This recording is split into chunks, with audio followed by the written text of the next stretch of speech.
திரு ஸ்டாலின் அவர்கள் இன்றைக்கு எவ்வளவு பேர் வச்சிட்டு இருக்காரு.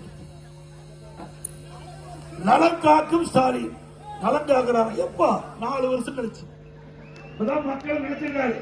எப்போ அவருக்கு உடல் சரியில்லாம நீங்க போய் மருத்துவமனைக்கு சேர்ந்த பிறகுதான் இந்த சிந்தனையே வந்திருக்குது.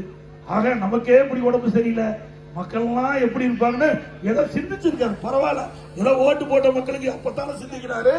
அதற்கே சந்தோஷம் பண்ணலாம். அப்போ நலங்காக்க திட்டம் அறிவிச்சீங்க. சரி, என்ன மக்களுக்கு செஞ்சீங்க? இந்த திட்டத்தின் மூலமாக என்ன செஞ்சீங்க? எதுவுமே செய்யல. அதிமுக ஆட்சி இருக்கிற போது தமிழ்நாடு முழுவதும் மருத்துவ முகாம் நடத்தணும். 10 ஆண்டுல அதிமுக ஆட்சியில 2011-2020 வரை 15 லட்சம் மருத்துவ முகாம் நடத்தணும். 15 லட்சம் மருத்துவ முகாம் நடத்தி அங்கங்க ஏழை மக்களை பரிசோதனை செஞ்சு அவர் நல்ல சிகிச்சை கொடுக்கிறதுக்காக 168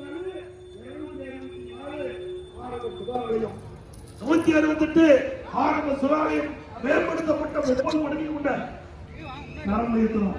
இதெல்லாம் அதிமுக ஆட்சியில் சாதனை. அது மட்டும் இல்லைங்க, இந்த திண்டுக்கல் பகுதியை சேர்ந்த ஒரு தொழிலாளி 2 கையும் கிடையாது.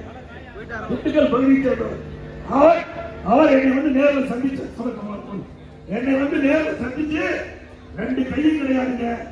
2 கையும்